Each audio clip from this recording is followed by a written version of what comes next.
Ready? Mm-hmm. Go ahead. Why were you attracted to Oregon State when you signed?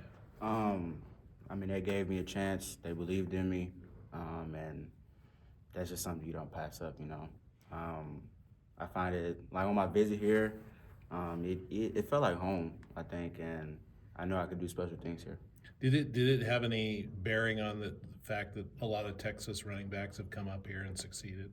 Um, Not 100%. I knew like, I could be the next in line, to be a part of that great list, but it was more so just about having that opportunity, and being able to, really make something happen here. Did you think you were going to play your first year? Um, I think Coach Ford was really just like continue to work hard, even while you get up here, learn a lot from the guys that's already here, and when the opportunity is in front of you, just take advantage of it. Yeah.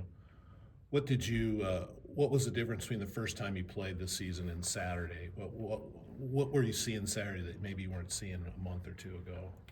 That's a great question. I would definitely say from the first week, obviously, I'm a few months out of high school, and the speed of high school is, completely different.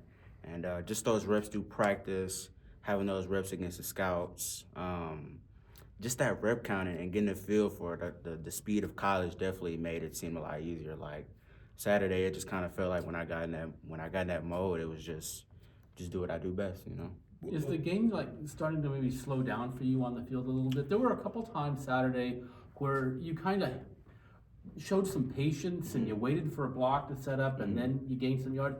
Was that sort of patience something that you would have had earlier in the season, or is that something that's developed? Well, I like to say like my biggest philosophy at running back is, the more carries you get in a game, you know what I'm saying, just the more comfortable you get, and you just start seeing things better.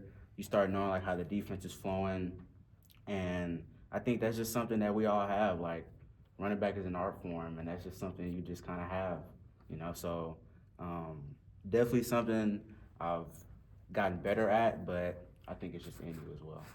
If running back's an art form, how would you kind of describe your style? Honestly, I couldn't tell you. I don't want to say all those great artists, because I got a long way to go. But I would really say it's like graffiti, really.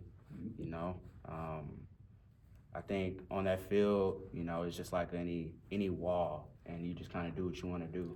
You take control of the canvas, and you just play your best game. So you do your best artwork. How are you different than Hank? That's a great question. I think Hank, he's gonna run dead at you, and he's gonna fight. He's gonna fight real hard for those yards, and I think he's a rough and tough type of back. I would say I'm a little smoother. Obviously my speed being my number one asset. So I think that's kind of where we're a little bit different. Even though he's a smaller back, like he plays a lot bigger in his size, and I would say, like for me, again, just being a little smoother, a little quicker, but I would say that's just the biggest difference. It's really not much, and I'm learning so much from him as well. Do you think as you get older and put on a few college muscles that you start running at guys more like Hank? For sure. And I think I have the ability to do it now, but Hank is a dog, and I'm trying to learn as much as I can from him and run like him. In high school, you can do what you want, In college, you gotta, as a younger back, you gotta find ways to, do what you do. And definitely putting on some more weight, some more muscle, and run at guys for sure. Yeah. A lot of your production has come on some of that outside zone stuff. I'm curious, was that a big staple of what you were doing in high school, or is that just kind of your skill set here? No. In high school, we majored in inside zone. And, obviously, like my coach in high school, he always preached being elite at everything. And, all throughout the week, Coach Ford was just saying, trust your track, run your track. And so, I get in the game, and I'm remembering that. While the fans are cheering and everything like that, I'm hearing Coach Ford in the back of my mind, trust your track. And so, me being a decent athlete and having some speed, just trust my track, and once it's green grass, again, do what you do. What I gotta ask, what was going on with your footwork a little bit on Saturday? You tripped over a yard line once. You kind of stumbled a few other times. Was it the cleats or? Yeah, it was. My cleats were worn down, and so I told Arnie, I was like, Arnie, I gotta get my other cleats. And so I stopped having the issue once I switched cleats. But yeah, it was crazy. It wasn't, the moment was too big or anything like that. It was seriously like It was the cleats. It was my cleats, and my teammates noticed it too. They didn't ask me what was wrong. It was like, what's wrong with your cleats? So. They kind of know, They probably didn't. They probably weren't nice about it, though. I imagine. Oh no! They've probably given me the freshmen. Oh my goodness! All practice, all week. It's probably gonna last all the season. But it just makes me better. It makes me, be more detail oriented and what I'm saying, perfect my footwork. I think I left 2-3 touchdowns on the table, given my home run ability due to me slipping. So. Yeah. What's next for you in terms of your development or your progress to be a 3-down back here? Definitely pass pro.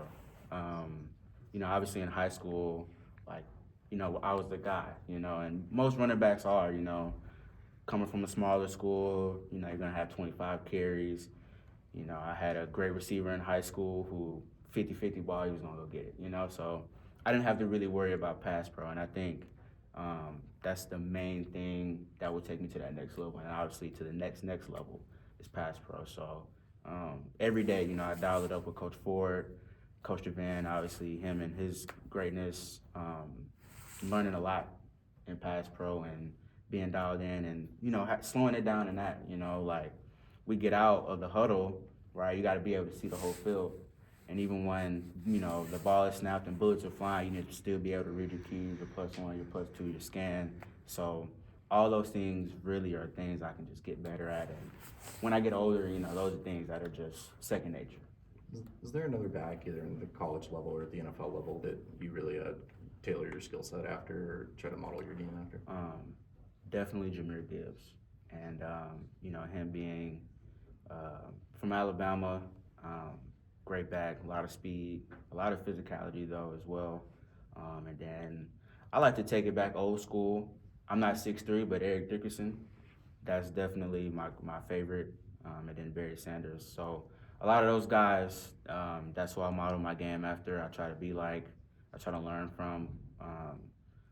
Those were a lot. Those were great backs, and I had a lot of burst and speed. So. Eric Dickerson, he was before you were born. I know, and I watched a lot of that film.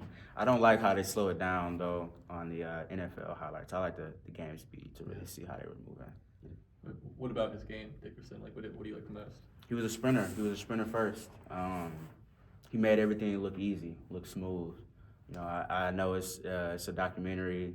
And I think his coach said, it looks like you're not running. He was running full speed. And I remember having that through high school sometimes. It made it look like I'm not running, but people can't catch me.